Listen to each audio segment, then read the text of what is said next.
எதுக்கு நீ கனிமொழிக்கு ஓட்டு போடணும் சொல்லுங்க. தூத்துக்குடிக்காரன் எதுக்கு கனிமொழி? நானும் தூத்துக்குடிக்காரன் தான். இந்த சிறுவைகுண்டம் பக்கத்துல என் ஊரும், தூத்துக்குடி மாவட்டத்தை எங்க அம்மாவோட ஊரும். சொல்லு, எதுக்கு நான் ஓட்டு போடணும்? கனிமொழிக்கு எதுக்கு ஓட்டு போடணும்? ஒரு நன்மை இல்ல. கனிமொழிக்கு தூத்துக்குடிக்கு ஏதாவது சம்பந்தம் இருக்கா? இல்ல தூத்துக்குடியில வெள்ளம் வந்துச்சு, இந்த திரேஸ்வரம் மூழ்கியது, நம்ம ஒட்டுமொத்த 3ஆம் மைல் ஆரம்பிச்சு எல்லாமே மூழ்கியது. இடுப்புறவு தண்ணீர்ல தத்தளிச்சு கிடந்தோம். குடிக்க தண்ணி இல்ல, சாப்பிடறதுக்கு பெட்டு இல்ல, உணவு இல்ல. கிட்டத்தட்ட 7 நாட்கள் 8 நாட்கள் தண்ணீர் வடியல. எல்லா ஊர்லயும் வெள்ளம் அடிந்தது. ஆனா தூத்துக்குடிக்கு மட்டும் வெள்ளம் அடியல. ஏன்?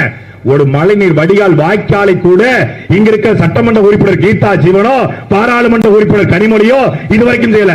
இந்த தூத்துக்குடியிலே சுகமுகமாக வாழ்ற ஒரே குடும்பம் கீதா ஜீவன் குடும்பம் மட்டும்தான். வேற எந்த குடும்பமும் வாழல. நான் வெளிப்படையா சொல்றேன், நான் சொல்லல.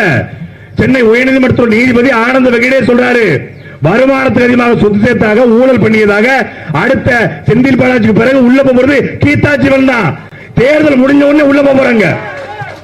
பட்டியல் இருக்கு. அவர் மட்டுமல்ல, KKSSR, KN நேரு, ஏவா வேலு, தங்கம் தென்னரசு, அனிதா ராதாகிருஷ்ணன், அம்புட்டு பயிலும் செந்தில் பாலாஜி கூட கேரம் போர்டு விளையாட உள்ள போறான். அந்த தனியா உட்கார்ந்துருக்காரு. அடுத்த இவங்க எல்லாம் போறாங்க. இந்த ஊழல் நிறைந்த குடும்ப ஆட்சி நடத்துகிற இவர்களுக்கு உங்கள் வாக்கா? இல்லை. இந்த நாட்டிலே ஒரு புரட்சிகர மாற்றத்தை மாற்ற வேண்டும் என்கிற நாம் தமிழர் கட்சி உங்கள் வாக்கா என்பதை தூத்துக்குடி திரேஸ்வரத்தில் வாழ்கிற மாநில தமிழர்கள் நீங்கள் சிந்திக்க வேண்டும்.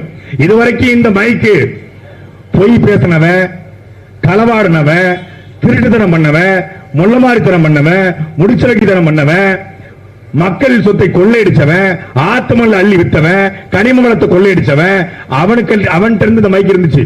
இது யார் யார்ட்டையோ இந்த மைக் இருந்தது. முதலாக உண்மைக்காக, நேர்மைக்காக, நல்ல தலைமையோடு நிற்கிற அண்ணன் செந்தமிழன் சீமான் கையிலே இந்த மைக் கிடைத்திருக்கிறது. எதற்காக தேர்தல் ஆணையம் மைக் சின்னத்தை நாம் தமிழர் கட்சிக்கு ஒதுக்குனாங்க?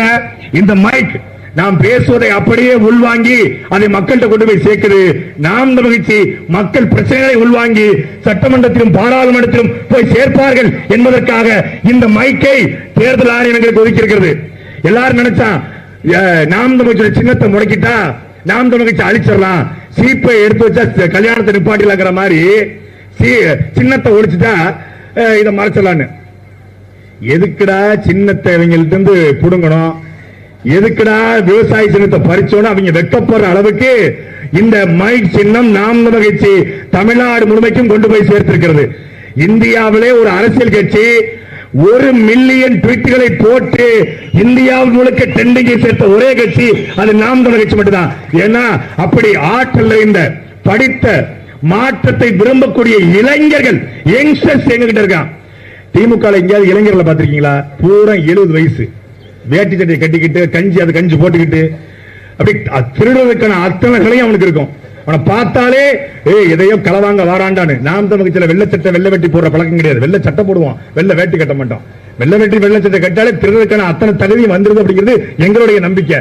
இன்னைக்கு தமிழ்நாட்டில் படித்த இளைஞர்கள் இருக்கிற ஒரே ஒரு அரசியல் கட்சி அது நாம் தமிழர் கட்சி மட்டும்தான். ஒரு மாற்றத்துக்காக நிற்கிறோம்.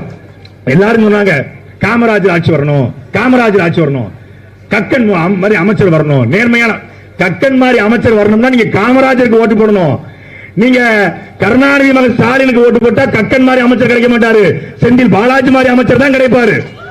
நீங்கள் கக்கன் மாதிரி அமைச்சர் வரணும் என்றால் செந்தமிழன் சீமானுக்கு வாக்களித்தால் மட்டும்தான் நாட்டிலே நேர்மையான அமைச்சர் கிடைப்பார்கள்.